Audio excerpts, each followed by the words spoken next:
Bonjour à tous, bienvenue sur Only Legend podcast numéro 107. Fly, Eagle Fly on the road to Missouri. Avec un bel accent Frenchy. Comment vas-tu, Thiergo? Je dirais même Cry, Eagle Cry. Ouais, mais en fait, il y a trop de jeux de mots, on peut en faire trop. Crash, Eagle Crash, tu peux faire ce que tu veux, c'est trop facile à détourner cette chanson. Mais j'avais envie de la mettre pour débuter le podcast parce que on les a tellement ruinés sur ce match que je voulais leur faire cette petite faveur de leur mettre leur chant magnifique. Détourné tellement de fois, il est vrai. Ah ouais, et puis comme ça, ça renforcera Victor dans son impression qu'on a l'impression d'avoir réussi notre saison parce qu'on a battu les Eagles. Moi, je trouve que c'est un peu vrai, mais ça me fait plaisir de dire que... Surtout finir sur ça, c'est surtout finir sur ça qui est beau. Moi, je dirais pas qu'on a réussi notre saison. Moi, je dis juste qu'on a terminé notre saison sur une excellente note. C'est ça, je suis d'accord avec toi, c'est exactement ça. Ça ne change pas le désastre qu'il y a eu et on en reparlera dans un prochain épisode pour faire un peu de la saison. On fera un épisode spécifique sur ça, je pense, où il y a beaucoup de choses à dire sur cette saison. Mais voilà, en tout cas, on les a défoncés. On s'y attendait pas, mais on a pris beaucoup de plaisir à regarder cette victoire 27-10 contre les Eagles. Ouais. Exactement, donc 27-10, et je vais résumer la rencontre. On les a défoncés, voilà. Fin du résumé. Ils n'ont pas vu le jour, ils n'ont rien compris à ce qui s'est passé. Ils se sont fait marcher dessus. Jalen Hurts n'a pas eu une seule seconde pour lancer. Il a été blitzé dans tous les sens. Il n'a rien compris à ce qui se passait. Il a appris le foot américain sur ce match, je pense. Et on leur a tellement marché dessus. Puis ça, combiné au fait que les Cowboys étaient en train de gagner contre les Commanders, qu'ils ont très vite fait sortir tous leurs titulaires, Kelsey, etc. En plus, ils ont eu quelques blessés, donc je pense qu'ils se sont dit, on vaut mieux qu'on préserve un peu tout le monde. Donc en deuxième mi-temps, en gros le match a duré une mi-temps, deuxième mi-temps c'était pour le fun, mais voilà, il y avait 24-0 à la mi-temps, 24-3, je sais plus, bref, à peu de choses près, enfin voilà, ils avaient plus aucune chance, et puis quand ils ont fait rentrer leur remplaçant, on a compris que c'était joué, et puis voilà, c'était comme tu disais, une très belle manière de finir la saison. Je voudrais quand même, puisque avant ce match, il y avait eu, donc les Eagles étaient sur... ils finissent la saison avec 5 défaites en 6 matchs. Ils avaient gagné contre nous 2 matchs avant, et entre-temps, ils se sont fait battre par les Cardinals. Et juste, je vous passe un tout petit extrait parce qu'on les aime bien, nos amis du Podcast Fly, vous le savez, et on voulait leur faire un petit clin d'œil sur ce qu'ils disaient suite à leur victoire contre nous au match d'avant. On parle pas du match des Giants parce qu'on les a battus parce qu'ils sont nuls, hein, mais bon, globalement, il n'y a pas grand-chose à en dire. Et là, au lieu de se dire... Attention, Arizona est nul aussi. Hein. Arizona est nul aussi. Mais sauf qu'ils nous ont battus. Voilà, petit extrait sympathique, évidemment, juste pour dire que voilà, ils nous ont évidemment, comme d'habitude, sous-estimés. Mais en même temps, on peut pas leur en vouloir, puisque c'est vrai que ça fait quand même un paquet de temps que les Giants ne résistent pas vraiment et qu'on se fait balayer, même si historiquement ça va plus loin que ça, mais on va dire sur les 10 dernières années, c'est vrai qu'on a toujours du mal contre eux, et c'est d'autant plus jouissif d'avoir réussi à gagner ce match 27-10. Pour leur défense aussi, sur les pronos avant ce match de la week 18, il n'y en a aucun qui était serein, hein. Ils ont tous dit, pour le fun, ils ont mis les Eagles gagner, mais c'était de 3 points. Enfin, ils sont arrivés clairement sur ce match pas serein, donc c'était quand même rigolo de voir ça. Donc les Eagles qui arrivent en play-off avec une confiance, j'ai envie de dire, dans les chaussettes. Je sais pas comment tu les vois, toi. Ils jouent... On enregistre ce podcast, on est dimanche quasiment midi. Ils jouent dans la nuit de lundi à mardi contre les Bucks. Je sais pas ce que tu vois, mais ils sont pas bien quand même, ces Eagles. Alors, il y a beaucoup de choses à dire parce que quand les Eagles, enfin les fans des Eagles disent bon, on parle pas des Giants parce qu'ils sont nuls, il y a une question à se poser. Est-ce qu'au final on est vraiment nuls ? Ou est-ce que c'est pas tout simplement la honte de se faire battre par une équipe qui est aussi nulle que celle des Giants cette année ? Je pense qu'on est plutôt dans la deuxième situation où on leur a mis minable parce que ils étaient pas du tout dans le coup. Ils ont passé un très très mauvais mois de décembre. Ils ont eu aussi pas mal de blessures à des postes clés, mais ça j'ai envie de dire c'est le jeu ma pauvre Lucette parce que nous aussi on a été pas mal affectés par ça. La preuve, et puis surtout les Eagles l'an dernier ils battent les 49ers qui ont plus de running back, plus de QB, la moitié de la ligne blessée, donc bon c'est chacun son tour aussi. Hein. Et donc Ouais, leur entame de playoff, tu vois, j'ai écouté justement leur débrief de ce match-là, ils sont pas du tout confiants, hein, ils ont clairement l'impression qu'ils peuvent se faire éclater, que Sirianni sauterait, Ça, c'est quand et même ouf, mec, de se dire ça. T'imagines? En 2 saisons, il les a amenés en Super Bowl l'année dernière, en playoff cette année. Ils sont quand même en train de discuter de peut-être faire sauter Sirianni. C'est quand même un truc de ouf. Non mais attends, est-ce qu'il y a vraiment des discussions au sein du front office des Eagles de Sirianni va sauter, ou est-ce que c'est juste les fans des Eagles qui dramatisent dès qu'il y a un pet de travers? Non, en fait, c'est pas juste un pet de travers, c'est qu'a priori, il y a un gros problème de vestiaire en ce moment. Et c'est de là que naît un peu tout le truc. C'est surprenant. Ouais, non, mais voilà. Et ils avaient raison de dire que, en fait, Sirianni, on serait capable. Tu peux pas juger un coach quand tout va bien. Tu peux juger un coach quand ça va pas bien. Et les Giants ont pu le vérifier cette année, parce que l'an dernier, c'était une bonne saison. Ça faisait longtemps qu'on n'avait pas une bonne saison comme ça. Donc, tu peux pas vraiment juger. Est-ce que Daboll est un. Enfin, il a été coach de l'année, mais. Tu vas quand même pouvoir juger quand on est dans le dur et quand il faut tenir un vestiaire alors que les choses se passent mal. Et pour l'instant, a priori, et de ce que disent les insiders, c'est que ça se passe très mal dans le vestiaire et Sirianni en est une cause importante. En même temps, vu sa gueule de con et vu la manière dont il se comporte en général, c'est pas la manière de se comporter d'un meneur d'hommes, c'est la manière de se comporter d'un kéké dans un groupe de mecs forts. Tu vois, c'est facile de se pavaner quand tu as des mecs forts derrière toi qui assurent, mais dès que ça se passe mal, il faut être un vrai leader, et j'ai pas l'impression que ce soit le cas de Sirianni. En tout cas, moi je préfère à la limite que Sirianni reste, parce que si le poste de head coach des Eagles se libère, juste pour rappel, il y a quand même Pete Carroll et Bill Belichick qui sont disponibles en ce moment et qui cherchent leur prochain job. Et est-ce qu'ils cherchent vraiment un job? Ils ont 70 piges, les mecs, quand même. Oh oui, mais attends, Coughlin, il avait 75 ans quand il a enfin pris sa retraite, ça les arrête pas du tout. Hein. Donc c'est...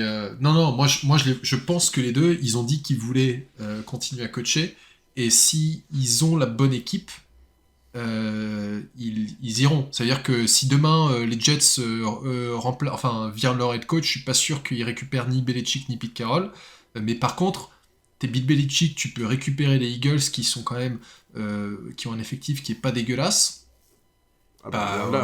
Ils étaient au Super Bowl l'année dernière. Ouais, bien sûr qu'il y va. Et moi, j'ai pas très envie de voir ça. Non, moi non plus. Alors, j'ai vu ce matin, il parlait de Belichick. Apparemment, il y aurait un intérêt mutuel avec les Falcons. Je sais pas du tout ce qu'il en est. Il y a beaucoup de rumeurs en ce moment. De toute façon, c'est la période de l'année où on commence à entendre tout et n'importe quoi. Bref, revenons sur ce match. Donc, Tyrod Taylor finit le match à 23 passes complétées sur 32, 297 yards, 1 TD, une interception. On en reparlera un peu de cette interception qui m'a pas énervé, mais elle est ultra compréhensible puisque c'est une passe forcée et je pense que c'est dû au coaching staff qui a voulu forcer. Mais je vous expliquerai ça. Saquon Barkley qui a été très intéressant surtout à la passe pour le coup, et à la course il fait 18 courses, 46 yards. Wendell Robinson qui fait encore un match énorme. Wendell Robinson en première mi-temps, mec, mais il leur a mis le nez dans la boue et il leur a mis son cul comme ça dessus pour bien les enfoncer profond. C'est mec, il leur a mis tellement cher. En fait, ce qui était marrant avec Wendell Robinson, c'est qu'il y avait un gros play avec Wendell Robinson qui nous amenait à 2-3 yards de l'end zone, et puis après Saquon Barkley marquait. Tu vois, les 2 TD de Saquon Barkley, c'était précédé d'une grosse réception de Wendell Robinson. Exactement, ouais. Donc non, c'est gros match de la part j'allais dire du rookie, mais non, parce que c'est sa 2e année, mais du receveur qui, rappelons-le, s'était fait les ligaments croisés la saison précédente, et donc il a quoi il a 5 réceptions sur 6 passes ciblées, 85 yards. Il marque pas de TD, mais c'est lui qui amène les 2 TD de Saquon Barkley, exactement comme tu as dit. Et le deuxième receveur le plus prolifique, c'est Darius Slayton, encore une fois, 5 réceptions sur 7 passes lancées, 62 yards et 1 TD. Alors le TD, mec, la défense, je sais pas ce qui branle. Leur défense aux Eagles, on est obligé de parler d'eux forcément, mais ils sont paumés, les mecs. Ils ont aucune idée de ce qu'ils font là. Ils connaissent pas leurs assignations, c'est flagrant. Et sur ce télé de Darius Slayton, il y a Tyrod Taylor qui s'échappe un tout petit peu. Et puis il regarde à sa gauche, il voit, tiens, il y a Darius Slayton, personne, 20 yards autour de lui, il y a personne. Il lui lance la balle, et puis Darius Slayton, il est rapide, il gagne les 15 yards qui lui manquent pour aller marquer. C'est assez. Moi, je serais les Eagles, je serais pas du tout rassuré d'arriver dans cette playoff avec cette défense-là. C'est complètement catastrophique. Ouais, Darius Slayton qui, après la saison, a dit qu'il a fait 17 7 matchs avec une main dans le plâtre. Alors si on regarde une photo, on voit qu'il a en effet un pouce qui est un peu bien enrobé.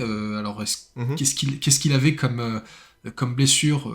J'ai pas souvenir qu'il ait été affecté d'une grosse blessure. Non, on n'en a pas parlé en tout cas. Mais en tout cas, il a eu la meilleure saison de sa carrière tout court, hein, puisqu'il n'a joué que pour les Giants, puisqu'il a fait 50 réceptions, 770 yards, 298 yards after catch, et surtout, il a réduit le pourcentage de passes droppées à 2,4%, ce qui est juste énorme. Enfin bon, sur ce match, en effet, il a été très prolifique, donc ça nous a fait beaucoup de bien. On avait besoin de ça. Pour info, c'est sur 5 saisons qu'il a joué en NFL, c'est la 4e fois qu'il est meilleur receveur de notre équipe. Alors, à la fois c'est cool pour lui, mais à la fois c'est un peu inquiétant pour nous parce qu'il n'a jamais dépassé les 800 yards. Il fait 740, 751, 339. Bon, c'est là où il n'a pas été meilleur receveur. 724, 770.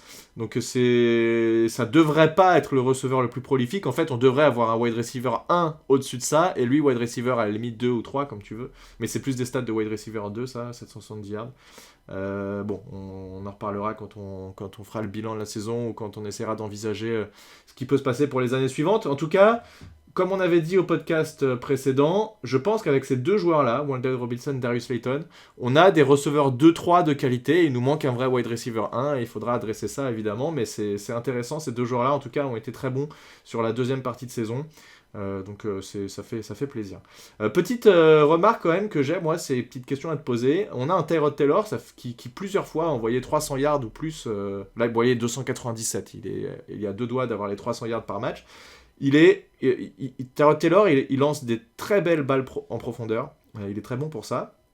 Et il a amené beaucoup plus de plays explosifs que Daniel Jones. Moi, ça m'inquiète un petit peu pour ce qui va se passer pour l'avenir, et puisqu'on entend que Daniel Jones est quand même le quarterback privilégié pour l'année prochaine. Est-ce que Daniel Jones, pour toi, est capable d'inverser cette tendance et à lancer des passes longues à un moment donné, puisque c'est pas terrible et il a tendance à... C'est pareil, je le trouve pas très fort en passes longues. Qu'est-ce que tu penses, toi, de cette statistique? Il y a quand même un énorme gap entre le jeu en profondeur de Tyrod Taylor et le jeu en profondeur de Daniel Jones, qui souvent, d'ailleurs, ne tente même pas de lancer la passe en profondeur. En fait, c'est difficile à dire, puisque est-ce que Tyrod Taylor aurait fait des prestations meilleures ou alors comparables à celles de Daniel Jones en début de saison? Alors, certains diront oui, il aurait eu plus la gâchette facile à lancer loin, alors il aurait peut-être pas forcément eu des bons résultats pour autant parce qu'on était face à une énorme défense, mais la question que tu poses est tout à fait valide. Si on récupère un Daniel Jones under center l'année prochaine et qu'on se retrouve à nouveau avec un captain checkdown, on a un gros problème, parce qu'on a quand même des joueurs qui ont de la vitesse. Captain checkdown. Bah oui, mais c'est bien ça. C'est en effet malheureusement un surnom qu'on donne à certains quarterbacks qui, plutôt que d'envoyer la balle en profondeur sur des receveurs qui sont plus ou moins démarqués, vont tout le temps faire un checkdown vers le flat, vers le running back, etc.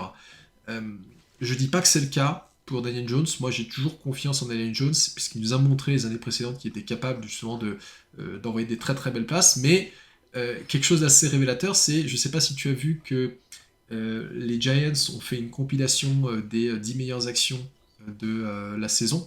Oui, je l'ai pas regardé. Laisse-moi deviner, c'est que des Tyrod Taylor, c'est ça?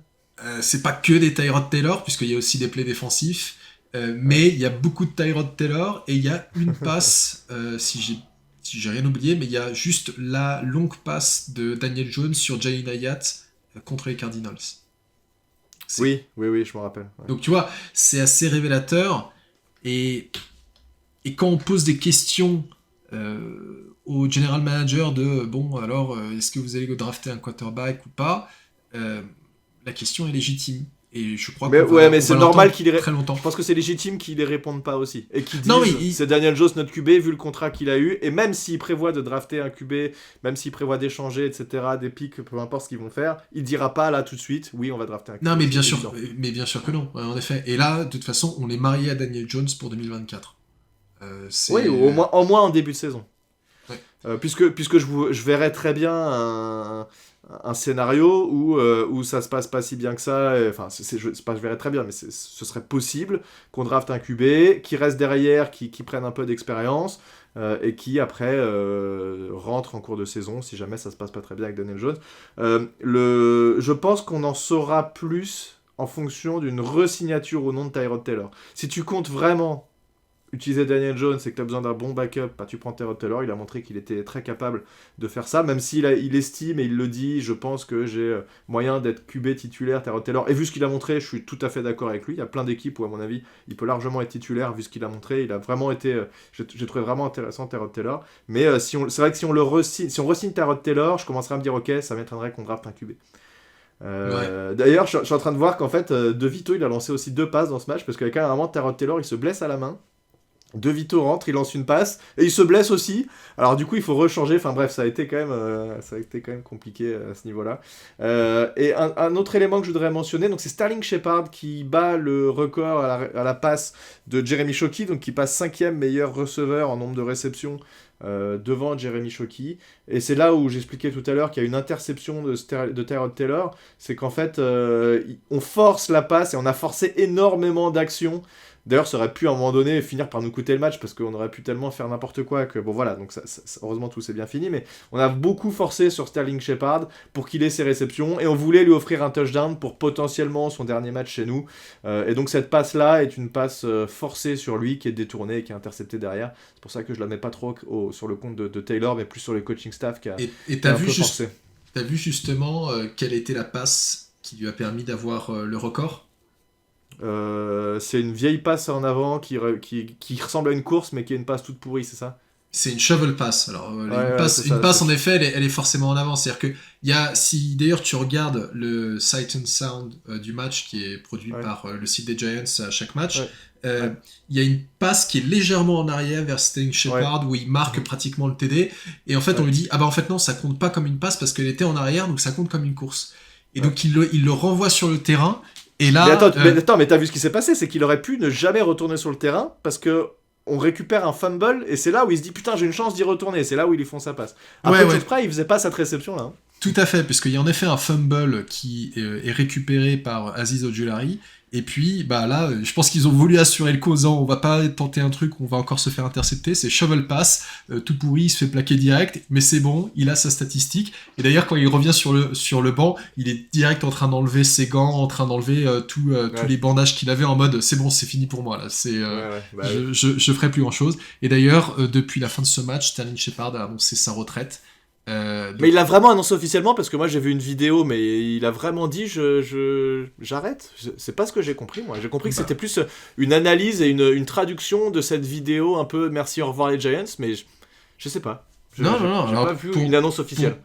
Pour moi c'est tu vois, si tu vas sur son compte Instagram, t'as la vidéo en elle-même, mais dans la description. Et le texte il dit quoi? Tiens. Allez, connectons-nous en live sur le compte de Sterling Shepard. Forever grateful to the New York Giants organization, past and present teammates, and the incredible fan base for their unwavering love and support over the past 8 years. New Jersey, my second home, will forever hold a special place in my heart. Thank you for embracing me with open arms and making me feel like family. Once a Giant, always a Giant. Donc, d'accord. Et il dit pas qu'il prend sa retraite, voilà. Ouais, enfin bon, c'est une traduction. Je veux dire, on n'est pas à l'abri d'une surprise. Je pense pas qu'il va re-signer ailleurs. Je pense qu'il va s'arrêter là. Oui, à mon avis, il aurait raison. En plus, il a une famille, tout ça, il a d'autres choses à faire. Je pense qu'il a suffisamment d'argent pour être tranquille toute sa vie. Voire plusieurs vies même, donc bon. Ouais, ça m'étonnerait pas qu'il se tourne vers le coaching, parce que... Ah bah ils ont dit que c'était un vrai... Tu te rappelles, quand on était à Londres, il était sur le banc de touche, à fond la caisse, on le voyait, etc. Il a été blessé toute la saison dernière, mais il était toujours là, tout le temps aux entraînements, toujours à supporter ses coéquipiers, etc. Donc je pense que oui, à mon avis, ils vont lui proposer quelque chose et ils auraient bien raison. Pourquoi pas, je sais pas, coach des wide receivers ou un truc comme ça au bout d'un moment, quoi, tu vois, petit à petit, ça, pourquoi pas. Oui, donc en effet, c'est pas une annonce officielle de retraite, c'est plus un au revoir aux Giants parce que c'était sa fin de contrat et on va pas...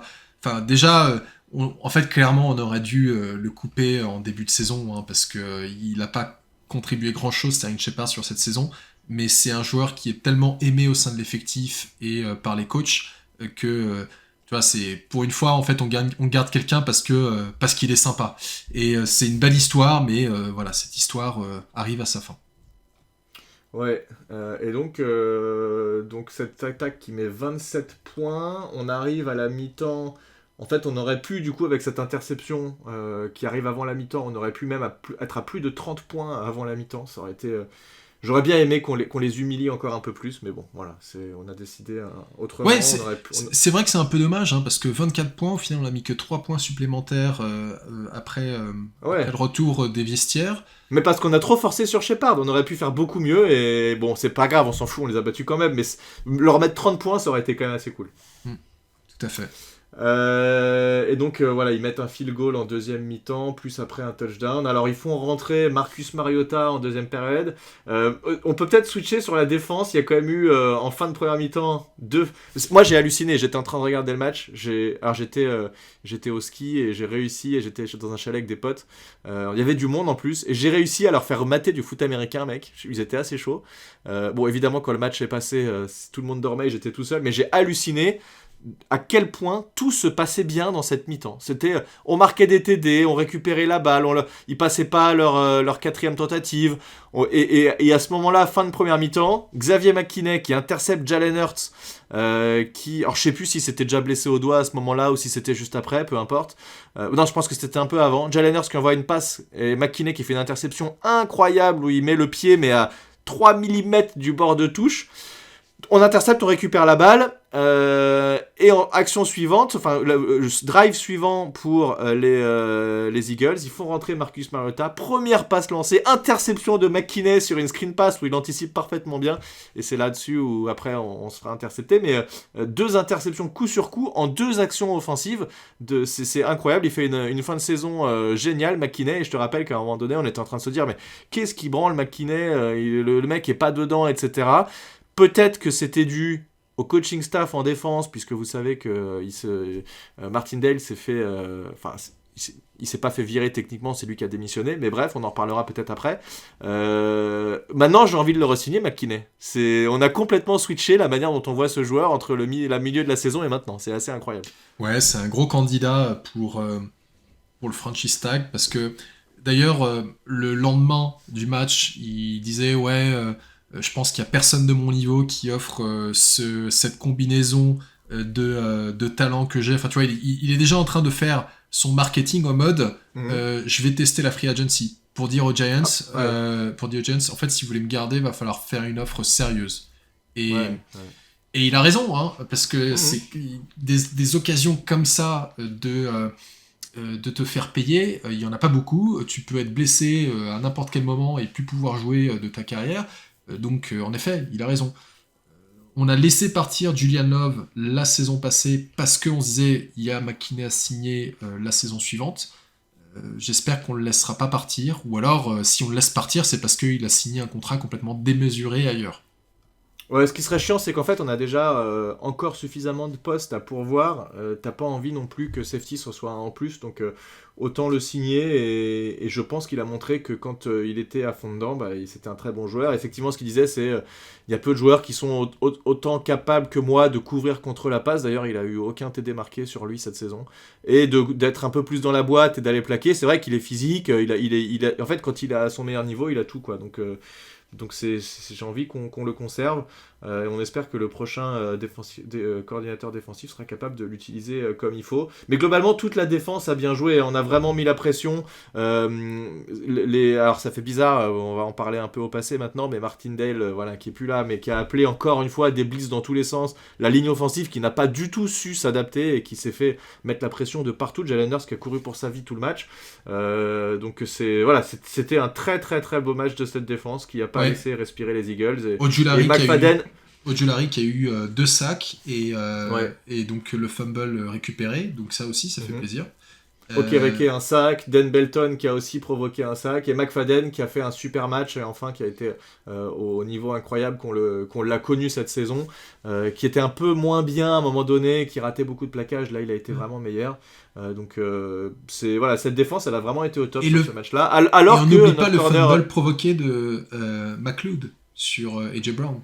Je sais pas si t'en as parlé. Fumble, non, j'en ai pas parlé. Fumble provoqué de Nick McLeod. Encore lui, à chaque fois on en parle, on se dit putain, ce mec est quand même pas mal en remplaçant. Il est bon, bah oui, il continue à être bon. Et c'est vrai qu'il y a une slant, la fameuse slant de AJ Brown complétée assez facilement. Sauf que derrière, effectivement, McLeod qui lui provoque le fumble et qui, en le plaquant, le blesse malheureusement. Et on a appris hier qu'il allait être absent au match contre les Bucks.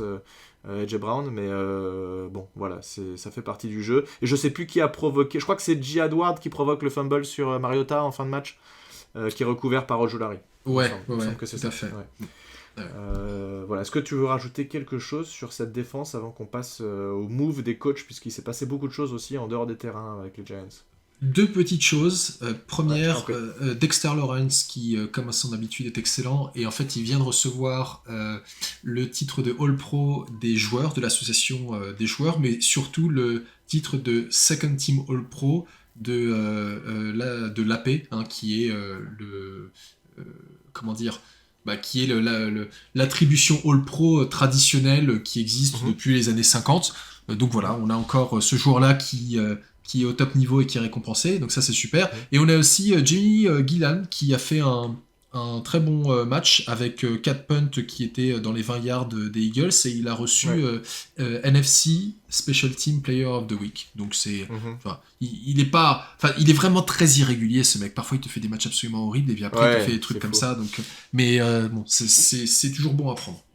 Et tu sais pas s'il faut le garder ou pas, c'est un peu difficile. Un mec qui est capable du très bon et du pire, t'es un peu entre les deux à te dire putain, mais qu'est-ce que je fais? Est-ce que je le signe pas? Non, moi je pense qu'il va falloir le remplacer. Enfin, bon, on en reparlera. Je pense qu'il faut signer un punter au premier tour avec notre pick 6, notre choix numéro 6.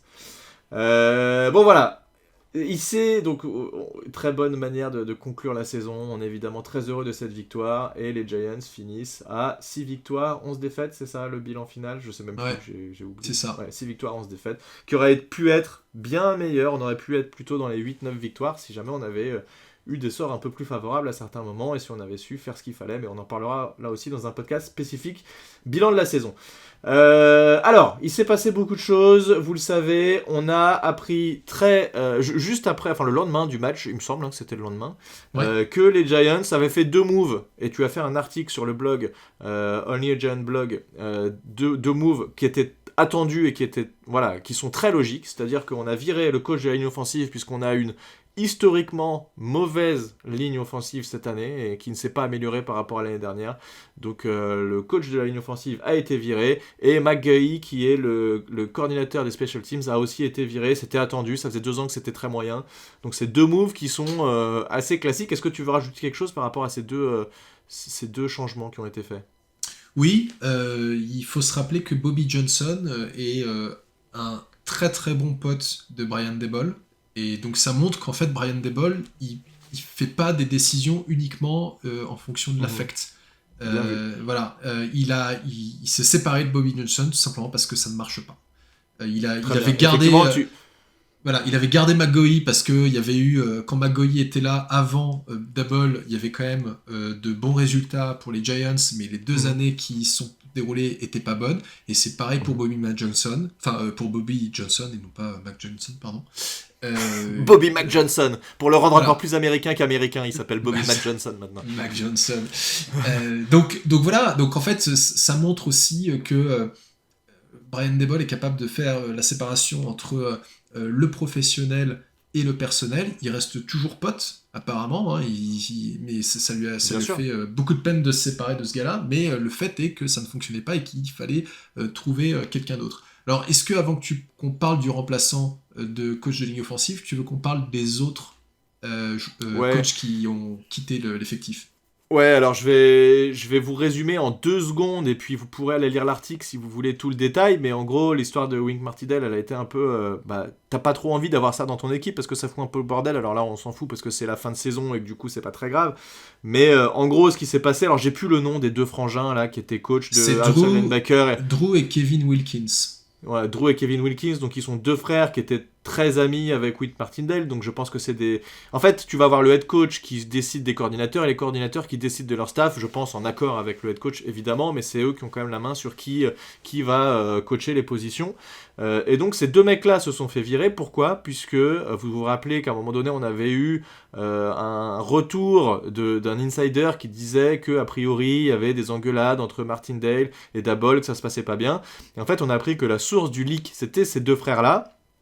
Et donc, quand il l'a appris, notre ami Daboll, eh bien, il s'est dit, bon, je vais pas foutre le bordel en plein milieu de saison, on va les garder et on les virera après. Et ce qui a motivé sa décision de les virer, c'est qu'il les a fait venir en réunion, il leur a dit est-ce qu'il y a un problème, est-ce qu'il se passe quelque chose, les mecs ont dit non, tout va bien, pas de souci. Donc ils savaient évidemment qu'ils étaient un peu faux cul et qu'ils mentaient et qu'ils disaient rien du tout, donc il a décidé de les virer, c'est ce qui s'est passé très rapidement à la fin de la saison, il les a virés. Quelques heures après, il fait une réunion avec Martindale en lui disant « Écoute, j'ai viré ces deux mecs-là, il y a eu cette histoire. » Martindale est devenu complètement fou, il l'a insulté de tous les noms, il a claqué la porte, il s'est barré, il a été prendre un avion et il s'est cassé. Le problème, c'est que il était encore sous contrat, donc tu ne peux pas décider comme ça de partir et puis ne plus te montrer le lendemain à ton taf, c'est pas possible.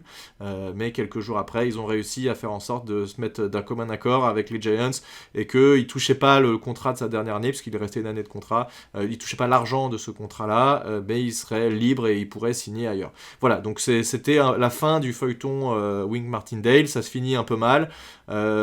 Pour une défense qui a été intéressante et qui a su montrer des choses et voilà, déguiser des blitz et faire des choses un peu exotiques, mais qui, globalement, quand on regarde les stats, finalement, n'est pas si forte que ça et on n'a pas une top défense pour l'instant, donc c'est peut-être un mal pour un bien. On l'aimait bien, je pense que les joueurs l'aimaient bien, même s'il y avait eu quand même des histoires, et notamment, il est ressorti que il est possible que McKinney aurait décidé de ne pas re-signer chez les Giants si Martindale était encore là. Et il est très possible que les critiques qu'a fait McKinney pendant la saison étaient très orientées sur Martindale. Voilà. Je ne sais pas si j'ai bien résumé ou si j'ai oublié quelque chose.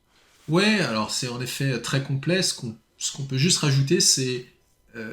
toute cette histoire a commencé en 10e semaine quand il y a eu le match contre les Cowboys, le match auquel j'étais présent, et quand les Giants se sont pris 640 yards à la passe, enfin pas à la passe, par les Cowboys en défense. Ouais. Voilà, 640 yards en tout, et donc ça fait extrêmement mal. Et d'après les rumeurs, vu que ça devait être un match où il y avait Tommy DeVito qui était titularisé, Brian Daboll voulait mettre en place un schéma de jeu assez conservateur tant sur le niveau offensif que défensif. Et il en a parlé à Martindale, et Martindale en gros a ignoré les directives et a continué à blitzer comme un porc.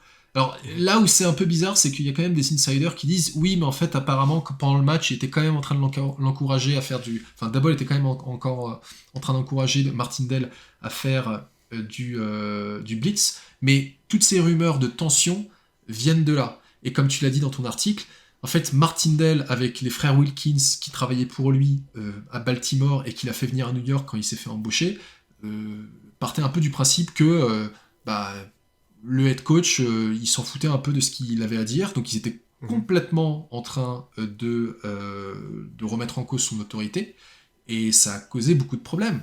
Donc tu peux pas avoir ça dans ton équipe. Et en effet, le choix de Brian Daboll de dire ok, on va virer personne là pendant la saison parce que ça va pas le faire, était très bon, parce que sinon ça aurait causé tout un bordel dans l'équipe et on s'en se serait pas remis. Et d'ailleurs, je trouve que la manière qu'il a eu d'aborder la question était très maligne, parce qu'en fait, en gros, il y a la conférence de presse le matin où il annonce qu'il se sépare de Bobby Johnson et de Magogi, et l'une des premières questions, c'est est-ce que vous gardez vos coordinateurs ? Et Brian Daboll, très sérieusement, dit oui, je m'attends à ce que Mike et Wink soient là, mais ça dépend pas que de moi, et on a encore des discussions à avoir. Et j'ai trouvé que c'était très étrange en fait qu'ils disent ça, et qu'ils soient pas en mode bah ouais, mais bien sûr qu'ils sont là, et on est super contents, etc. Non, c'était vraiment neutre. Et en fait, quand on a vu dans les heures suivantes que les frères Wilkins s'étaient virés et ensuite que Martindale s'était cassé, et ben c'est là qu'on a commencé à comprendre en fait que lui savait déjà qu'il avait viré les frères Wilkins, qu'il voulait pas l'annoncer pour la conférence de presse, il l'a fait juste après, Et après, il en a parlé à Martindale, sachant très bien comment Martindale allait réagir. Et d'ailleurs, mais il l'a pas viré, techniquement, il a pas viré Wink Martindale. Mais parce qu'en fait, apparemment, il y a des insiders qui disent que Martindale cherchait à se faire virer. Parce que, s'il se faisait virer, il touchait quand même les 3 millions et il pouvait aller coacher où il voulait. Là, maintenant, en fait, avec les Giants, on dit, bah non, on l'a pas viré. Il s'est cassé. Bon, bah, pour nous, il joue. En fait, il savait très bien que Martindale, il n'allait pas rester s'il n'avait pas les frères Wilkins. Je pense qu'il le savait. Et donc, c'est pour ça que dans la négociation, ils ont dit, bah écoute, Coco, tu veux te casser? Très bien. Voilà les conditions. Tu touches pas tes 3 millions et en échange, on te laisse signer où tu veux. Et c'est ce qui s'est passé. Et d'ailleurs, tu vois, à chaque fois que tu as un coach qui se fait virer, l'équipe a toujours un mot un peu gentil en disant merci beaucoup pour sa contribution, respecte son éthique de travail, etc. Ouais, c'est vrai. Et d'ailleurs, c'est ce qu'ils ont dit pour McGaughey et pour Bobby Johnson. Mais là, pour Martindale, c'est les Giants et Don Martindale ont mutuellement décidé de se séparer. Point. Ouais, bah oui. Bon, ce qui reflète la vérité, et effectivement, même si je pense que à mon avis, il n'était pas détesté en tant que coach, Martindale. Il y avait effectivement des problèmes qui sont présentés à partir du milieu de saison et il fallait faire quelque chose. Et à mon avis, je sais pas si Daboll avait vraiment envie de virer Martindale, mais après, il était arrivé à un niveau où en fait, c'était plus possible. Même s'il ne l'a pas viré, il savait bien que ça allait pas être possible et qu'ils allaient pas pouvoir continuer comme ça. T'as besoin d'avoir confiance dans tes coordinateurs, c'est les gars c'est ton bras droit, hein, c'est ton bras droit et ton bras gauche, on va dire. Donc t'as besoin d'avoir confiance en ces gars-là, ce qui n'est pas le cas. Après, quand il dit je m'attends à ce qu'il soit là, et par rapport à Kafka aussi, qui a déjà eu des demandes d'interview pour du head coaching, je pense qu'il a ça aussi en tête à ce moment-là et qui dit j'aimerais bien, mais malheureusement c'est pas moi qui décide et s'ils se font embaucher ailleurs, je peux pas faire ce que je veux. Donc alors c'est aussi qui entraîne. Ouais, et puis de toute façon, dans n'importe quelle organisation, dans ton boulot, si tu fais pas ce que ton patron te demande et t'essaies un peu de saper son autorité, tu peux te faire dégager. Alors, tant que c'est pas su et que ça arrive pas à ses oreilles, tu peux faire le malin, mais à un moment donné, s'il l'entend, il y a de fortes chances que tu te fasses dégager, effectivement. Voilà. Surtout aux États-Unis. Et surtout aux États-Unis, en fait, tu peux te faire virer pour un rien. Mais en tout cas, voilà, exactement. Martindale, en tout cas, c'est fini. Et d'ailleurs, j'avais envoyé un DM au mec qui tient le compte pour Ravens France pour un peu comprendre pourquoi ce qui s'était cassé des Ravens, parce que moi j'avais jamais très bien compris pourquoi ce qui était parti des Ravens. Il s'était embrouillé. En fait, il y avait, moi, de ce que tu vas me dire si c'est ce qu'il t'a dit, mais moi ce que j'avais entendu, c'est qu'il s'était engueulé avec le head coach, et notamment parce qu'il continuait à faire ce qu'il voulait et à blitzer comme un fou, alors que tous les joueurs étaient blessés pendant sa dernière année, et qu'il pouvait pas se permettre de blitzer comme ça, et donc d'avoir pas assez de DB pour couvrir la passe, et ils se sont pris des yards et des pelletés de yards dans la gueule, et le head coach en a eu marre, il a dit c'est plus possible, et ils ont arrêté. C'est ce que moi j'avais entendu. Ouais, alors j'ai pas eu de retour de la part de Ravens France, mais ça semble assez logique, et du coup ça montre bien qu'en fait Martindale a un peu cette mentalité old school, parce que dans les années 80, où c'était vraiment les défenses qui étaient primordiales dans une équipe plutôt que l'attaque, il y avait le head coach et le coordinateur défensif, c'était pratiquement un head coach bis, qui avait une équipe dans l'équipe. Donc le head coach avait un rôle beaucoup plus important qu'aujourd'hui, où aujourd'hui en fait ce sont les attaques qui sont plutôt dominantes, et la défense, bah oui, elle est toujours importante, la défense, mais voilà, il faut que tout le monde soit réuni sous la coupe du head coach et suive ses directives. Si ça peut pas marcher, il faut prendre des chemins différents. Et a priori, Martindale, juste pour faire une petite transition, il a peut-être une touche chez les Jaguars. Okay. Mais je sais pas si t'as écouté dans le dernier épisode de Fly Podcast Fly, ils aimeraient bien le récupérer. Oui. Et en fait, je trouverais ça assez drôle qu'on se retrouve face à Martindale 2 fois par an à partir de l'année prochaine. Là il y aura des tensions, hein. Après c'est pas parce que les mecs de Fly Podcast Fly ont dit ça que c'est ce qui va se passer, hein. Non, c'est leur souhait bien entendu, mais tu vois, enfin je peux te dire que c'est quand même un coordinateur défensif avec beaucoup de talent. Il n'y a pas que les Jaguars qui vont l'appeler pour un entretien, il va avoir beaucoup d'opportunités. C'est sûr, par contre je pense pas qu'il aura d'opportunités de head coaching, à mon avis il est trop vieux, ce qui n'est pas le cas de Kafka, donc ça on verra. En tout cas, la position est vacante. J'ai vu qu'on avait fait beaucoup de demandes d'interview à différentes équipes. Beaucoup nous ont dit non. Alors là, c'est pas très cool ça en général. Et puis généralement les coordinateurs sont pas non plus hyper satisfaits quand on leur dit non et qu'on les interdit d'aller répondre à une interview.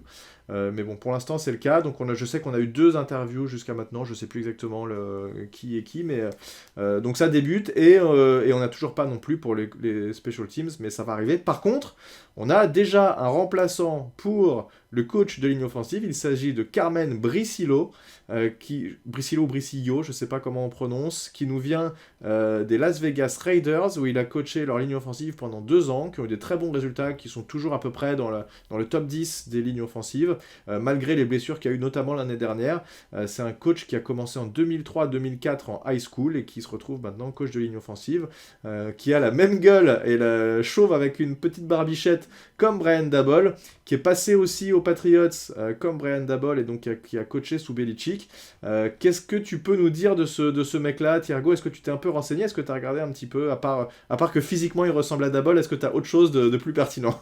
Alors je me permets juste de revenir légèrement en arrière parce que tu parlais des vas-y. special team coach, j'avais quelque chose à dire sur ça. Ce qui est assez surprenant dans les refus des équipes, notamment les Chargers et les Falcons qui n'ont pas voulu qu'on interviewe leur coach des special teams, c'est que ce sont des équipes qui n'ont plus d'head coach. Ouais, c'est ça qui est bizarre. Et il y a de fortes chances que les mecs restent pas en plus. Ouais, enfin, après ça dépend, hein. Il y a peut-être des équipes où ils te disent t'es obligé de travailler avec ce coordinateur parce qu'on l'aime bien, on veut le garder, mais c'est pas une bonne idée, je trouve. Mais ouais, donc en fait, assez surprenant que ces équipes-là ne nous laissent pas interviewer leur coach, mais on finira par trouver quelqu'un. Pour ce qui est de Carmen Bricillo, en effet, la première chose qui nous marque, c'est sa ressemblance avec Brian Daboll. Et d'ailleurs, Bobby Johnson avait aussi un peu de loin, dans le noir, une ressemblance avec Brian Daboll, tout simplement parce qu'il était chauve et barbu. Mais là c'est vraiment un clone. Je connais pas très bien les Raiders je les ai pas vraiment suivis cette saison, à part quand ils nous ont mis minables juste après notre bye week ou juste avant notre bye week. Ils ont une ligne offensive qui est, comme je te dis, top 10, et il y a 2 ans, et ils avaient une ligne offensive qui a permis à leur running back de gagner un paquet de yards. Donc c'est du bon boulot a priori. Il prend un mec quand même qui a coaché une ligne offensive qui a performé. Voilà. Non, en fait, il est dans la bonne partie du tableau. Après, si on regarde justement par où est passé l'ami Bricillo avant les Raiders, il était chez les Patriots en 2021 et 2020. Enfin non, il a fait 2019, 2020, 2021 chez les Patriots. Je me demande en fait s'il a travaillé en même temps que Brian Daboll. Non, Brian Daboll. Non, a priori non, ils se sont pas croisés, mais bon, Brian Daboll étant ami avec Bill Belichick, enfin, vu qu'ils ont bossé ensemble, ils se connaissent bien, tu peux être sûr que Daboll a passé un petit coup de fil à Belichick pour dire tu penses quoi de Bricillo, est-ce que tu le recommandes ou pas, et il y a dû avoir, enfin tout le monde se connaît dans ce milieu, donc et d'ailleurs il y a des gens qui disaient c'est bizarre, il y a eu qu'une seule interview avant de choisir le gars, c'est pas normal, il devrait en avoir plusieurs. Moi je pense qu'en fait il savait déjà très bien qu'il allait prendre avant et qu'il avait déjà fait le taf, donc à mon avis c'est ce qui s'est passé. Ouais, c'est vrai que d'habitude on voit beaucoup plus de candidats et peut-être une ou deux interviews. Alors pour des coordinateurs et des coachs, tu as en effet plusieurs interviews. Pour des postes de position, je sais pas si tu as forcément beaucoup d'interviews. Mais le process pour Bricillo a été extrêmement rapide. Et on espère que ça portera ses fruits. Alors ça va pas tout régler en une intersaison. Mais s'il peut déjà faire d'Evan Neal un joueur correct, ce serait énorme. Parce que Andrew Thomas, il est bon. Et d'ailleurs, Andrew Thomas, c'est son 5e coach de ligne offensive en 5 ans en NFL. Ouais, quel enfer. Quel enfer. Donc tu te rends compte, si le gars avait eu un bon coach dès le début, il pourrait être encore meilleur. Mais pour moi, la priorité, ce serait, est-ce qu'on peut faire d'Evan Neal un bon tackle? Et si c'est pas un tackle, est-ce qu'on pourrait pas le switcher vers guard? Et puis, il y a aussi un peu de travail à faire avec John Michael Schmitz et le reste de la ligne. On ne sait pas encore qui sera dans le reste de la ligne, mais Bricillo va être quelqu'un qui va avoir beaucoup de travail pendant cette intersaison. Et beaucoup de boulot, de communication, de réussir à récupérer les stunts et pas se faire avoir par un simple switch entre 2 joueurs où d'un coup il n'y a plus personne et on laisse des mecs arriver tout seuls sur notre running back, ça c'est plus possible, ou notre QB. Voilà, il y a aussi un gros boulot de communication et d'entente au sein de cette O-line qui n'a pas été fait avec Bobby Johnson sur ces 2 saisons. Donc, bon, voilà. Ok, bah voilà ce qu'on pouvait dire. Est-ce qu'on a oublié quelque chose ? Alors, t'as déjà dit que Kafka se faisait interviewer par les Titans. Est-ce que... J'ai pas dit qui, mais j'ai dit qu'il avait reçu des demandes, ouais. Ouais, donc c'est les Titans a priori qui veulent l'interviewer pour un poste de... nous, on a aussi fait passer une interview à Joel Thomas des Saints, qui est coach des running backs. Donc Ouais. on va voir ce que ça donne. Et puis, qu'est-ce que j'avais noté d'autre ? Oui, parce que notre coach des running back, j'ai vu qu'il était parti à Syracuse, apparemment. Voilà. Donc il faut Ouais. trouver quelqu'un pour le remplacer. Et sinon, conférence de presse de Joe Shane et Brian Daboll, en dehors des moves de coaching staff, il y a eu quand même quelques informations intéressantes où ils ont dit, franchise tag pour Saquon Barkley, c'est tout à fait possible. Et de l'autre côté, tu as Saquon Barkley qui... Il a dit c'est un outil qui est à notre disposition, ce qui est une réponse de GM. Oui, non, bien sûr. Mais t'as vu par contre Saquon Barkley, ce qu'il lui a dit, il est complètement blasé. Il a dit non mais de toute façon je sais que ça peut arriver, mais là maintenant c'est soit on me donne un contrat, soit on me laisse partir. Ouais, je comprends. Mais je pense pas qu'on va le taguer de toute façon. Ce serait pas malin, et à part avoir un mec pas content dans ton effectif, voir qu'il signe pas et que du coup il joue pas. À mon avis, vaut mieux le laisser partir à ce tarif-là. Ouais, faut voir combien ça va coûter, mais ça reste aujourd'hui notre meilleur joueur offensif, quoi qu'on en dise. Ouais, je sais pas. Mais je pense que... Moi je suis pas archi sûr de ça, mais ok. Non, mais je veux dire, en tant que skill player, meilleur joueur offensif, pour moi, c'est Andrew Thomas. Non, bien sûr. Non, je suis d'accord avec toi. En tant que skill player, ce qu'il a fait cette année, je trouve pas que ça sorte de l'ordinaire. À mon avis, c'est un boulot de running back normal. Je suis pas autant c'est-à-dire que impressionné par ce qu'il a fait. Vu la prestation globale de l'équipe, il était quand même plutôt productif, quoi. Il a été productif, mais est-ce qu'un autre running back aurait pas été aussi productif que lui ? Je sais pas. C'est simple, quand il était pas là, il n'y avait pas ce genre de production. Ouais, parce qu'on n'a pas d'autres running backs. Pour l'instant, ils sont pas terribles, nos running backs. Donc, non, mais c'est vrai, ça se discute. Je serais pas juste aussi catégorique que toi. Je pense que c'est vrai, mais j'en sais rien. Bref. Ok. Bon. Très bien. On a fait le tour. Ça fait un long podcast déjà. Ouais, je pense qu'on a fait le tour. 45 le minutes. programme de cette intersaison, donc évidemment, on va suivre ce qui va se passer sur ces playoffs et sur ce Super Bowl. Au prochain podcast, je pense qu'on fera un bilan de la saison, ce qui est assez logique, et on verra si on invite quelqu'un pour avoir un petit avis extérieur, ça pourrait être intéressant. Et puis ensuite on va vite enchaîner sur la free agency, la draft. Il va se passer des choses, on va rester au taquet, donc on fera des podcasts dès qu'il y aura des choses à dire, évidemment. On va pas faire des podcasts pour broder, mais je pense qu'il y aura suffisamment de choses à dire pour qu'on fasse pas mal de podcasts. Et puis voilà, n'hésitez pas comme d'habitude à vous abonner à toutes les plateformes sur lesquelles vous aviez l'habitude d'écouter le podcast, mettre des étoiles si jamais vous pouvez mettre des étoiles. Et puis voilà, un mot pour la fin. Thiago, est-ce que tu as autre chose à rajouter qu'on n'aurait pas dit pendant ce quasi-heure de podcast ? Go Buccaneers, hein, parce que... Go Buccaneers, go 49ers, go peu importe. Go n'importe qui est face aux Eagles et Cowboys. Exactement, go n'importe qui n'est pas en NFC Est, c'est ce que j'allais dire. Donc, mais oui, non, sinon, après, t'as dit tout ce qu'il fallait. Juste merci encore à nos auditeurs pour leur loyauté au cours de cette saison qui était difficile. On va faire un petit bilan pour justement